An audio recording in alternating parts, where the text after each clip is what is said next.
Alright, there are 4 bosses to take care of, and each of them has their own pain in the ass thing you have to deal with before you can actually get to the boss. The first one we're going to deal with is called Nito or Naito. He is the huge skeleton that wears smaller skeletons.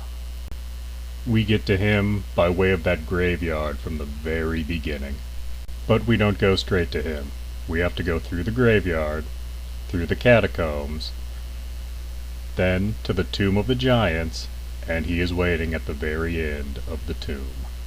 And we can't just go through the catacombs. First, we need a divine weapon. To get a divine weapon, we need to go back to the blacksmith in the Undead Parish. Right outside of where the blacksmith is, there's an area that's ruins of a city guarded by a giant butterfly.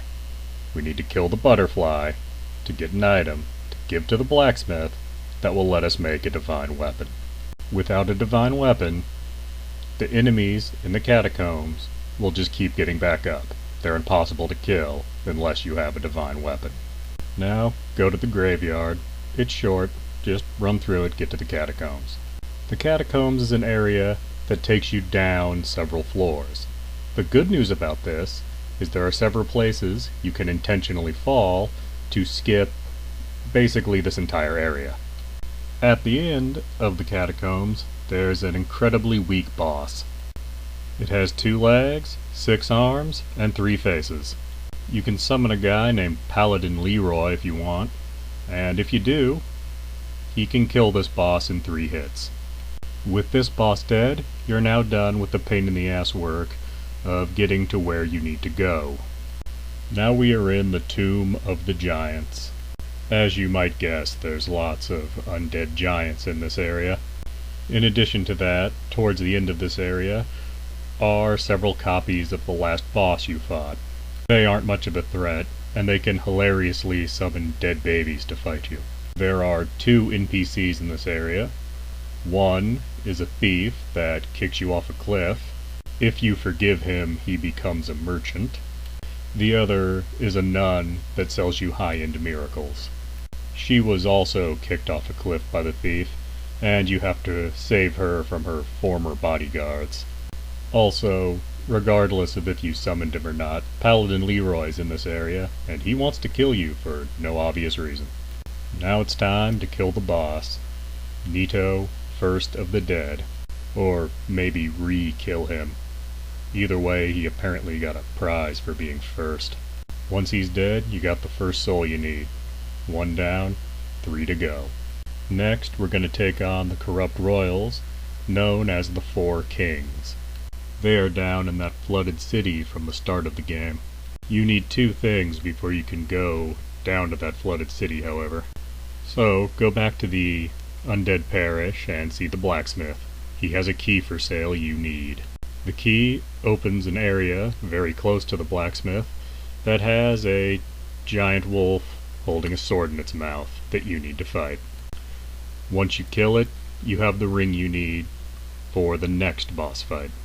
You will also need to go back to the sewers, find a lizard, and get cursed. Without being cursed, you can't fight the ghosts that are down in the flooded city. So you'll have to do this area with half HP. Now let's head to that flooded city. It is also known as New Lando. It's flooded to keep the next boss contained, the 4 Kings. There is 1 NPC in this area.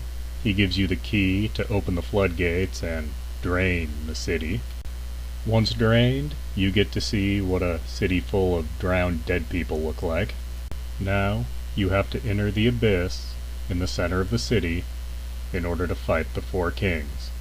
Before you do that, put on the ring you got from the wolf.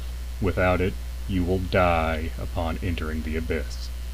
This fight is incredibly surreal.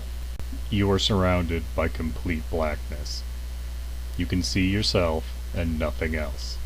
One at a time, each of the 4 Kings appears in the distance, and you have to run towards them and fight them. Technically, more than 4 Kings can appear during this. You don't need to kill all of them, you just need to make the health bar disappear. Once they're dead, you have your second Lord Soul. Just 2 more to go. After this fight, there is a second Gary Busey serpent down in the abyss. He tells you the opposite of what the first one told you. He doesn't want you to connect with the fire. He wants you to extinguish it. He claims that this will end the time of the gods and usher in the time of man. Honestly, nothing either of these serpents says really sounds like the truth. This is where we're going to end it for today. Next time we'll talk about the last 2 souls you need.